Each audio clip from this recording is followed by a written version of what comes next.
Naman po mga kabayan, Luzon, Visayas at Mindanao, especially po sa ating mga kabayan abroad, mga kabayan, no, miga love shot sa anomalya ng flood control project. Ang liderato ng Kamara sa wakas ay nagkaroon na ng change leadership. Magkaroon ng pagkakataon na linisin ng Kongreso ang kanilang hanay at may balik ang tiwala ng mamayan, mga kababayan. Inamin ni bagong House Speaker Bonji D. III na mayroon silang pagkukulang at humingi sa taong bayan ng pagkataon na linisin ang kanilang hanay. Mula nang sinabi ni Pangulong BBM sa Kongreso na mahiya naman kayo, mukhang marami ang tinamaan, no? Tumalab ang hamon ng Pangulo.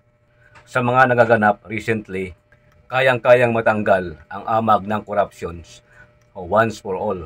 I will not defend the guilty. I will not shield the corrupt. We will hold you accountable, Speaker D. Aasahan namin ang iyong kooperasyon para ituwid ang baluktot sa Kamara. Ilantad ang tiwali, pauwiin ang kurakot.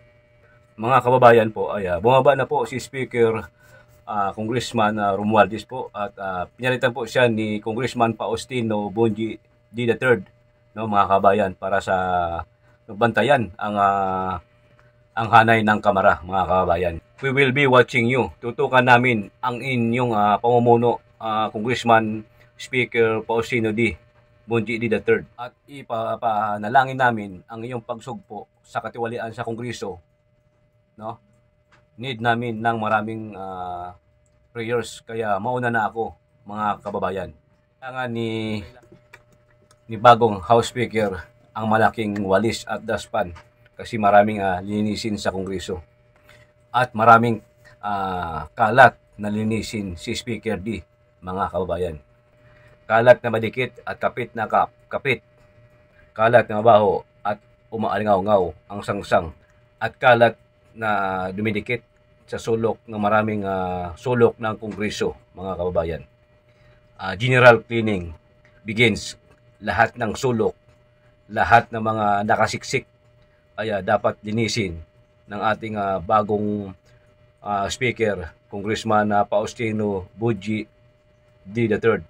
Ayan po ang inaasahan ng taong bayan. Di kami mapagod magbantay. Di kami mahihiyang magtanong. Di namin kayo tatantanan. Ipinangako ni House Speaker Bonji D. III, they will cooperate with ICI. Tama yan. Don't reinvent the wheel.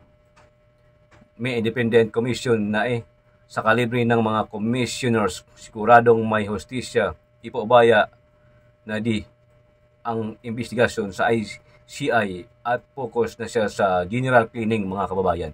Di ba? Yung tingnan po natin, no, bantayan po natin.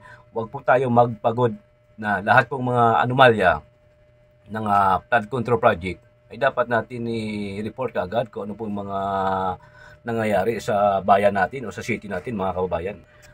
Tutukan po natin ito, mga kababayan, no, ang bagong House Speaker na si Faustino Bonji D. III para sa kanyang transparency na pamumuno sa Kongreso, na kung sino talaga ang totoong corrupt dyan sa Congress, na sabi nga ng Pangulo, mahiya naman kayo, di ba?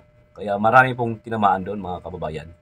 Kaya yun po, yun sana matuldukan na po ito yung mga corruption sa Pilipinas para maayos na po ang ating bansa, no? Samantala ang Pangulong Bongbong Marcos, mga kababayan, ay patuloy po sa pagtrabaho ang ating mahal na Pangulo. Umulan man o umaraw, mga kababayan. Nakikita nyo lagi kung saan siya napunta, no? Puro trabaho ang ginagawa niya.